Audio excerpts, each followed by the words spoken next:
Is it clear? Now calculate the electric potential at point C. तो C पर क्या होगा देखिए, electric potential at C due to 1, due to 2 and due to 3. अब देखिए point C जो है that is outside the first spherical shell, outside the second spherical shell and on the surface of third spherical shell. तो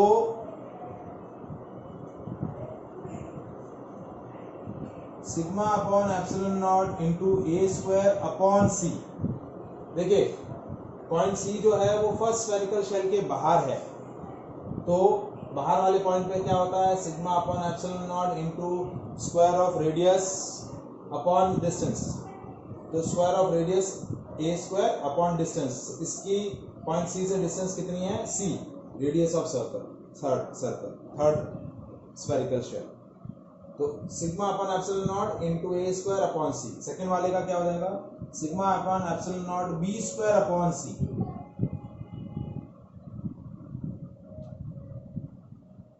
और third वाले का क्या हो जाएगा, plus sigma upon epsilon not into C. क्यों, क्योंकि थर्ड सेल की सरफेस पर है, तो sigma upon epsilon naught common आ जाएगा, A square upon C minus B square upon C plus C. So that is the potential at point A, B and C. Is that clear?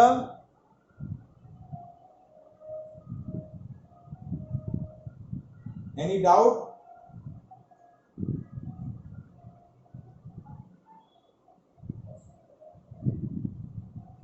Anybody?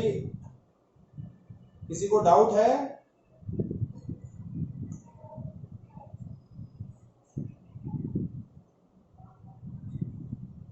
बाकी लोग सो रहे हैं?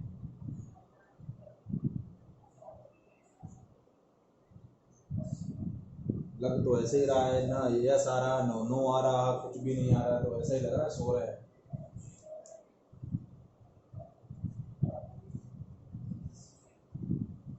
Now next point,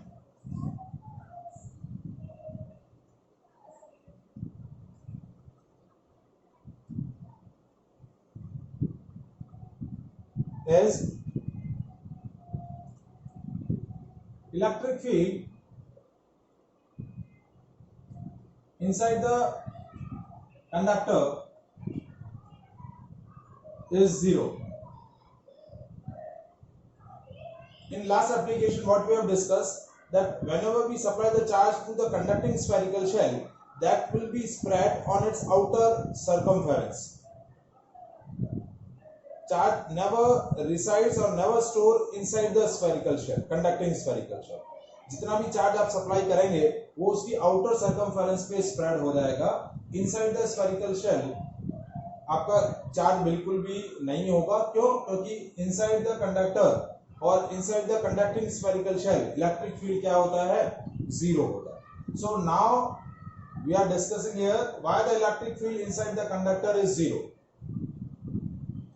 Now we are taking a conducting sheet, and that conducting sheet we are taking एक आपने conducting plane sheet ले लिया, and that plays in an external field, and intensity of external field is E naught. ठीक है, आपने एक conducting sheet ले ली, एक plane surface ले लिया, plane sheet ले ली, and that is placed in an external electric field. Now what happened? Now as we know that conductor body consists of free electron. As it plays in an external electric field, the free electron present in the conducting sheet experiences the electric force, and due to that electric forces, all the negative charges arrange themselves at the one end of the plane sheet, and opposite charges, any positive charges, reside themselves on another end of the sheet. क्या होगा, जैसे ही आप क्या करेंगे, इस conducting plane sheet को external field में place करेंगे, तो इस कंडक्टिंग शीट के अंदर जितने भी फ्री इलेक्ट्रॉन्स हैं, वो फ्री इलेक्ट्रॉन्स क्या होंगे, इलेक्ट्रिक फोर्स एक्सपीरियंस करेंगे, और उस इलेक्ट्रिक फोर्स की वजह से सारे इलेक्ट्रॉन जो हैं वो एक डायरेक्शन में रिसाइड हो जाएंगे, और सारे जो पॉजिटिव चार्जेस हैं वो एक साइड कलेक्ट हो जाएंगे. क्यों, क्योंकि दे एक्सपीरियंसेस इलेक्ट्रिक फोर्स. तो देखिए आपका एक्सटर्नल फील्ड है तो नेगेटिव चार्ज जो है, इलेक्ट्रॉन्स जो हैं वो इस डायरेक्शन में फोर्स एक्सपीरियंस करेंगे क्योंकि वो क्या है, अपोजिटली चार्ज पार्टिकल। और जो पॉजिटिव चार्जेस हैं जैसे प्रोटॉन है वो सारे इस तरफ क्या करेंगे, या पॉजिटिव पार्टिकल इस तरफ अपने आप को रिसाइड कर देंगे। So what happened, all the negative charges arrange themselves at the one end of the sheet and all the positive charges arrange themselves at the another end of the sheet, because as they place in an external field, the free electrons present in conductant sheet experiences the electric force। तो electric force की वजह से सारे negative charges इस तरफ आ जाएंगे और सारे पॉजिटिव चार्जेस जो हैं वो इस तरफ शिफ्ट हो जाएंगे। And due to that arrangement it set up a inside electric field. तो इस अरेंजमेंट की वजह से क्या होगा, एक इनसाइड इलेक्ट्रिक फील्ड सेटअप होगा and its direction is opposite to the external electric field. देखिए एक्सटर्नल फील्ड की वजह से सारे इलेक्ट्रॉन इस तरफ सेट हुए और एक तरफ सेट हो गए, पॉजिटिव चार्जेस एक तरफ सेट हो गए। तो इस रीअरेंजमेंट की वजह से प्लेट के अंदर या शीट के अंदर एक इनसाइड इलेक्ट्रिक फील्ड सेटअप होगा और वो इनसाइड इलेक्ट्रिक फील्ड क्या होगा, एक्सटर्नल इलेक्ट्रिक फील्ड के जस्ट अपोजिट होगा। क्योंकि देखिए इलेक्ट्रिक फील्ड होता है पॉजिटिव टू नेगेटिव, तो ये है आपका लेफ्ट टू राइट, तो इनसाइड इलेक्ट्रिक फील्ड कैसा हो जाएगा, right to left. Initially the magnitude of inside electric field is smaller than the external electric field. As the charges increases at the both the side of sheet, that increases the magnitude of inside electric field, and one condition or one situation arises when inside electric field is equal and opposite to the external electric field, and at that situation net electric field is zero। जैसे जैसे charges यहाँ इकट्ठे होने शुरू होंगे वैसे वैसे inside electric field का मैग्नीट्यूड बढ़ता जाएगा और एक कंडीशन आएगी कि जब inside electric field external electric field के इक्वल और अपोजिट हो जाएगा। And at that situation inside electric field is zero and at that situation the motion of charges inside the conductor stops. Because electric field नहीं है तो वो electric force experience नहीं करेंगे, तो उनका जो मूवमेंट हो रहा था वो मूवमेंट स्टॉप हो जाएगा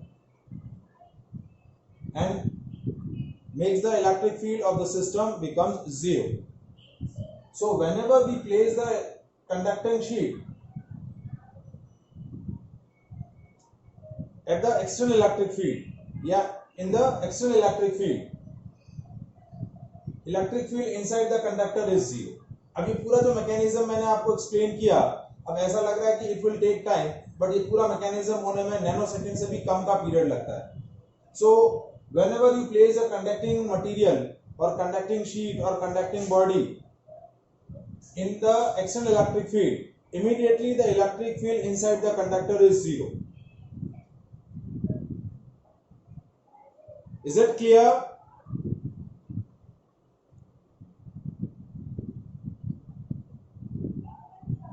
So whenever we place a conducting body or conductor in the external electric field, the electric field inside the conductor is zero. तो अब क्या हुआ, इलेक्ट्रिक फील्ड जीरो हो गया inside the conductor. So now using the Gauss theorem, E dot ds is what, Qn upon epsilon naught. अभी हमने जो discuss किया कि inside the conductor electric field is zero, तो ये इलेक्ट्रिक फील्ड आपका जीरो है, तो ये हो गया zero dot ds is equals to Qn upon epsilon naught. तो Qn की वैल्यू क्या आ जाएगी, Qn का वैल्यू क्या हो जाएगा, Qn जीरो।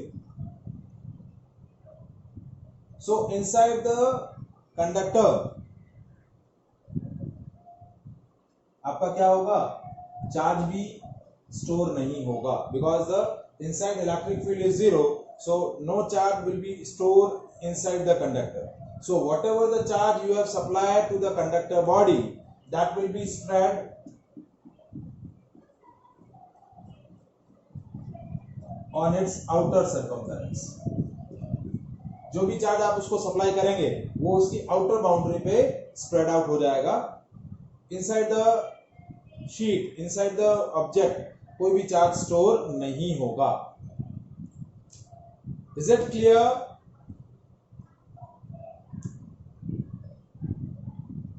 तो हमने दो पॉइंट यहां डिस्कस किए। First, that whenever we place a conducting body in the external electric field inside the conductor is immediately zero, and due to that the charge stored inside the conductor body is zero. Whatever the charge you have supplied to the conductor body, that will be spread on its outer boundary, outer surface. No charge will be stored inside the conductor.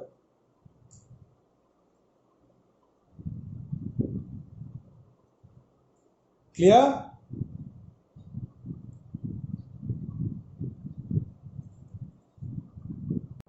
Now next application of Gauss theorem is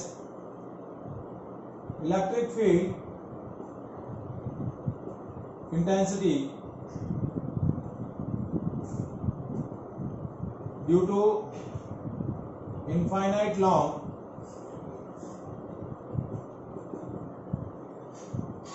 conducting line charge.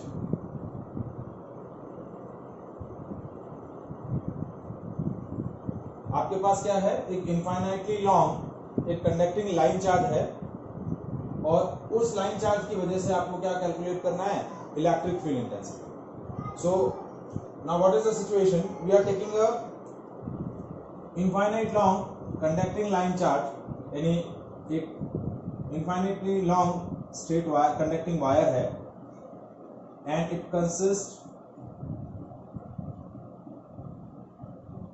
positive charge, and that positive charge is uniformly spread over its length. So its linear charge density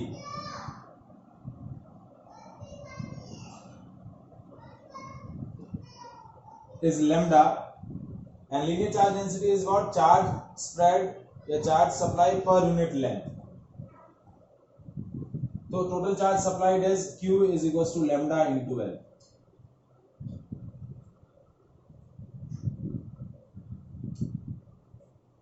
ठीक है, अभी यहां हमने क्या suppose किया कि ये जो वायर है वो इनफाइनाइटली लॉन्ग है, ठीक है, बट हमने यहाँ जो charge per unit length calculate किया कि what will be the linear charge density over the length L, कितना होगा, Q अपॉन L. बाकी ये जो वायर आपको दिया हुआ इनफाइनाइटली लॉन्ग है, L जो लिया है उसका लॉजिक मैं आगे फर्दर ऑन डिस्कस करूंगा. तो लीनियर चार्ज डेंसिटी क्या हुआ, Q by L. Q total charge कितना हो गया, the charge spread on the length L is Q is equals to lambda into L. Now the positive charge is supplied to the line charge, so the electric field intensity is radially outward. तो इस line charge की वजह से जो आपका electric field होगा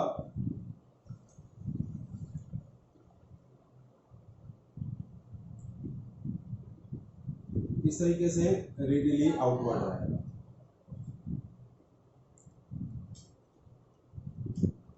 Now we are interested to find out the electric field intensity due to this line charge at a point P, which is at distance r from the wire. इस wire से point P पर r distance पर एक point P है, जैसे एक point P ले लिया और इसकी डिस्टेंस वायर से कितनी है, r. तो इस पॉइंट P पर हमें क्या करनी है, इलेक्ट्रिक फील्ड इंटेंसिटी कैलकुलेट करनी है इस लाइन चार्ज की वजह से. सो by using the Gauss theorem, how to calculate the electric field intensity due to line charge? To calculate the field intensity by using the Gauss theorem, first we enclose the charge by any Gaussian surface. Gaussian surface के through क्या करेंगे आप, इस charge को आपको क्या करना पड़ेगा, enclose करना पड़ेगा, because Gauss theorem is a electric flux enclosed in a closed surface. तो इस लाइन चार्ज के पास जितना भी चार्ज है उसको एनक्लोज करने के लिए we are selecting the Gaussian surface, and for that we are selecting the cylindrical Gaussian surface. क्या करेंगे, एक cylindrical Gaussian surface सेलेक्ट करेंगे. तो कैसे कर रहे हैं, देखिए cylindrical Gaussian surface, ये आपका लाइन चार्ज, इस पर ये आपका पॉजिटिव चार्ज डिस्ट्रीब्यूटेड है, and we are interested to find out the field intensity at a point P, which is at a distance r from the wire.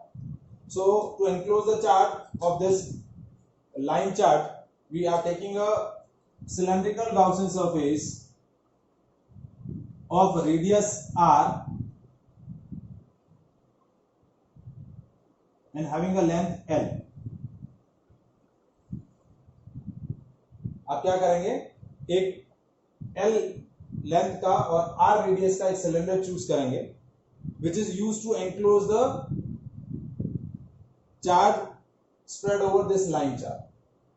इस line charge का जो भी चार्ज है उसको एनक्लोज करने के लिए आप क्या करेंगे, एक सिलेंड्रिकल गाउसियन सरफेस सेलेक्ट कर देंगे. ठीक है, थोड़ा सा डायग्राम को रीअरेंज कर लिया तो थोड़ा सा इम्प्रॉपर हो रहा है.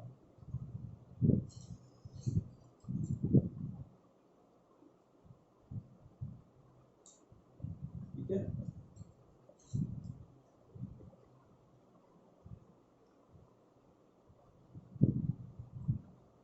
ये रेडियस r है, ये पॉइंट P और इसकी लेंथ जो है वो आपको क्या दे रखी है, L दे रखी है. ठीक है, ये जो चार्ज आपने सप्लाई किया है ये चार्ज आपका Q और Q की वैल्यू क्या है, लैम्डा इनटू L. इस L लेंथ में कितना चार्ज स्टोर होगा, Q is equal to lambda into L. Now to calculate the field intensity at point P. Now as we know that at each and every point on the Gaussian surface electric field intensity is constant and radially outward. जैसा कि हमने Gaussian surface की characteristic में discuss किया था कि इस point P पर फील्ड इंटेंसिटी क्या होगी, कांस्टेंट रहेगी और रेडियली आउटवर्ड. और पॉजिटिव चार्ज है तो फील्ड इंटेंसिटी क्या होगी, इलेक्ट्रिक फील्ड हर पॉइंट पर ये इलेक्ट्रिक फील्ड इंटेंसिटी की direction. Now we are choosing three different surface on this cylindrical Gaussian surface. तीन अलग अलग सरफेसेस हमने सेलेक्ट करी. सरफेस 1, ये surface 2 and this is the surface 3. Now for surface 1, electric area vector is parallel to the electric field. For the surface 2, area vector is perpendicular to the electric field, and for the surface 3, area vector again perpendicular to the electric field. Now this first smaller surface is the area of ds1. This smaller surface has an area ds2 and this smaller surface has an area ds3. Now to calculate the total electric field or a total electric flux enclosed by this cylindrical Gaussian surface, that we have taken line integral, area integral of electric field, that is E dot ds.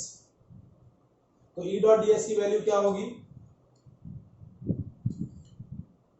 E dot ds 1 plus E dot ds 2 plus E dot ds 3. क्योंकि ये जो cylindrical surface है, दो circular surface है और एक आपका क्या है, लेटरल सरफेस है. तो इन तीनों सरफेस से हमने टोटल फ्लक्स कितना इंक्लोज हो रहा है वो हमने कैलकुलेट करना है. तो देखिए टोटल फ्लक्स कैसे कैलकुलेट करेंगे, देखिए E dot ds is equals to E ds 1 cos 0 plus E ds 2 cos 90 plus E ds 3 cos 90. देखिए इस सरफेस के लिए एरिया वेक्टर और इलेक्ट्रिक फील्ड एक ही डायरेक्शन में है. ठीक है, तो cos 0 आ गया. इसके लिए इलेक्ट्रिक फील्ड और एरिया वेक्टर 90 डिग्री बना रहे हैं और थर्ड सरफेस के लिए इलेक्ट्रिक फील्ड और एरिया वेक्टर अगेन 90 बना रहे हैं. तो ये cos 90 और cos 90 वाले कैंसिल हो जाएंगे. तो E डॉट ds क्या आया,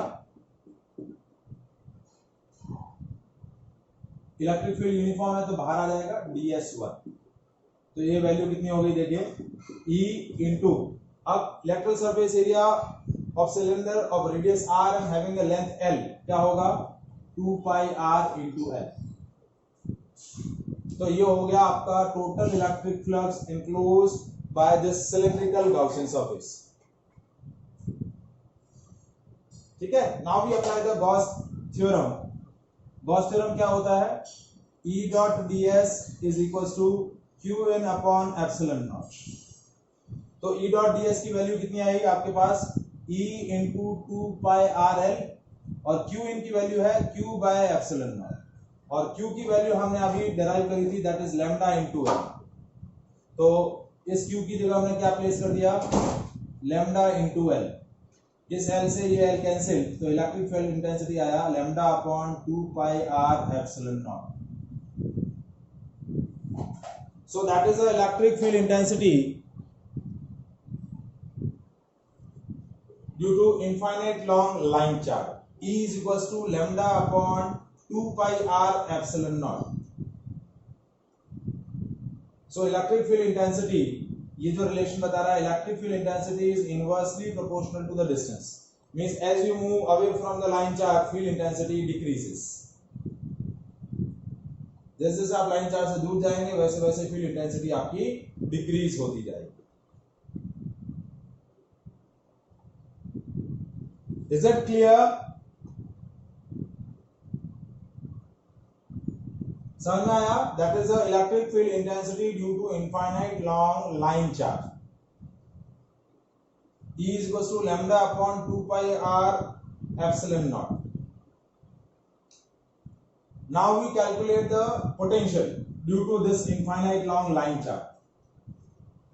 Electric field calculate करिए, now we calculate the potential.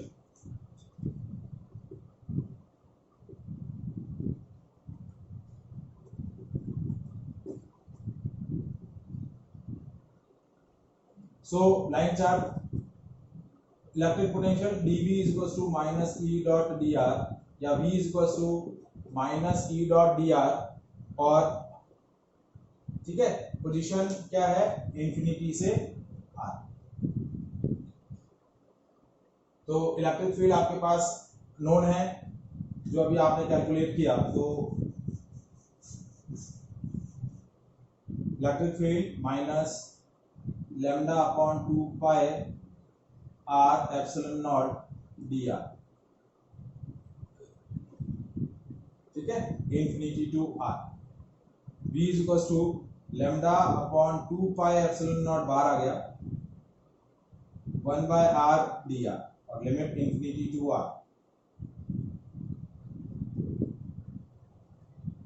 तो पोटेंशियल क्या हो गया, lambda upon 2 pi epsilon naught 1 by r का इंटीग्रेशन ln r, ठीक है, और लिमिट लगाएंगे इंफिनिटी टू r, ठीक है। तो पोटेंशियल क्या कैलकुलेट हुआ, v is equals to lambda upon 2 pi epsilon naught ln r। So that is the electric potential due to infinite long line charge.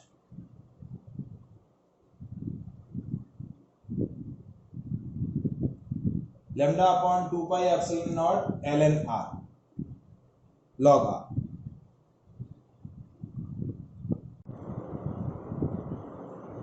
Is electric field due to non-conducting sphere।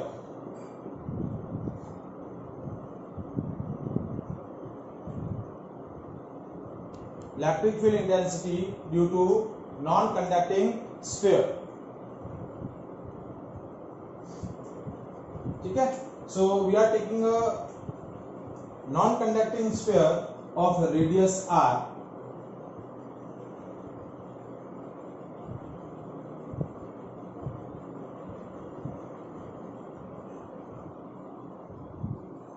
whatever the charge we have supplied to this non-conducting sphere, that will be resides on its inside volume। क्योंकि non-conducting sphere है तो जो भी charge आप उसको supply करेंगे that will be uniformly spread inside its volume। So volume charge density of this non-conducting sphere is rho।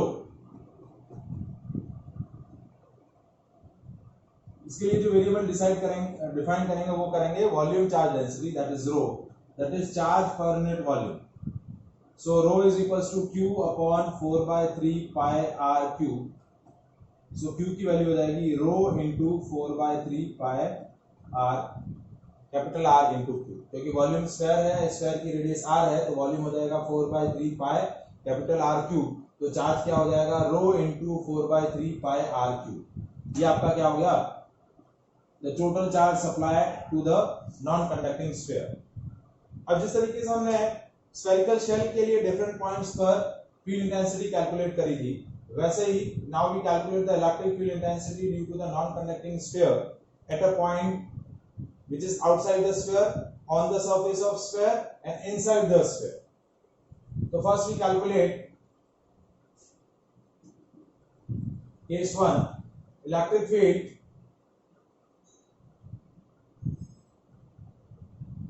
at a point outside the sphere. So R is position is more than the radius of sphere. ठीक है, तो आपने क्या किया, ये point P ले लिया which is outside the sphere। ठीक है, अब इस पॉइंट P पर फील्ड इंटेंसिटी कैलकुलेट करनी है। So to calculate the field intensity at point P, first we enclose the total amount of charge contained by this non-conducting sphere. So to enclose it we are taking a spherical Gaussian surface। कैसी surface select करेंगे, spherical Gaussian surface of radius small r, क्योंकि centre से point P की जो distance है वो कितनी है, स्मॉल r। तो स्मॉल r रेडियस की एक गाउसियन सरफेस सेलेक्ट करेंगे। Now at each and every point on the Gaussian surface field intensity is radially outward and constant. तो इलेक्ट्रिक फील्ड रेडियली आपका आउटवर्ड रहेगा और एरिया वेक्टर और electric field क्या रहेंगे, parallel. So the flux enclosed by this Gaussian surface is E dot ds, that is E ds cos 0। Electric field uniform है तो integral part से बाहर आ जाएगा, E इंटीग्रेशन ऑफ ds। अब spherical surface का radius कितना हो जाएगा, surface area 4 E into 4 pi r square। Now apply the Gauss theorem।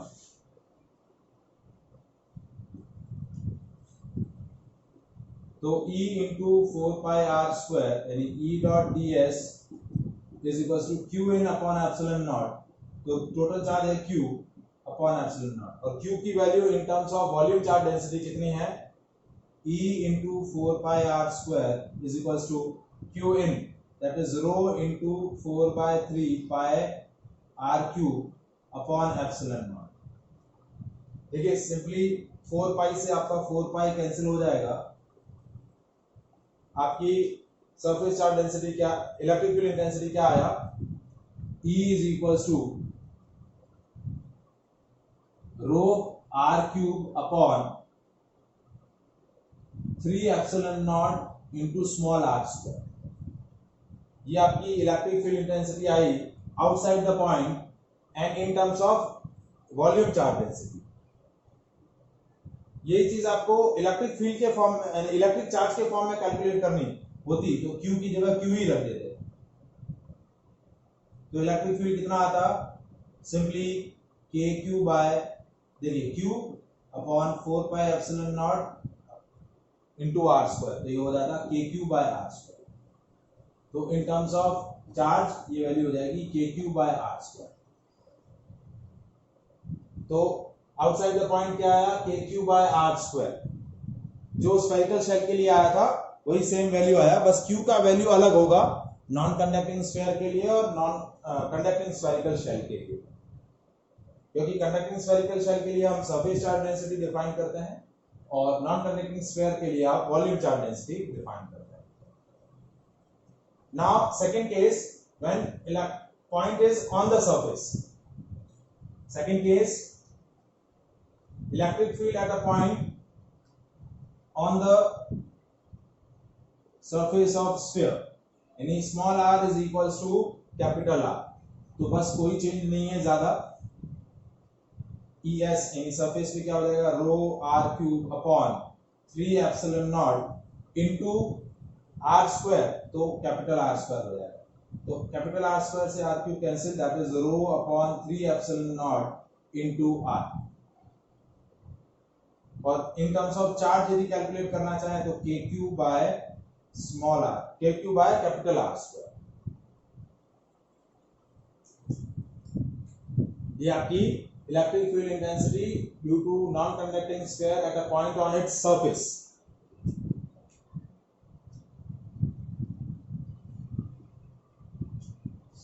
Is it clear? Now third point, again third article जो है वो है इलेक्ट्रिक फील्ड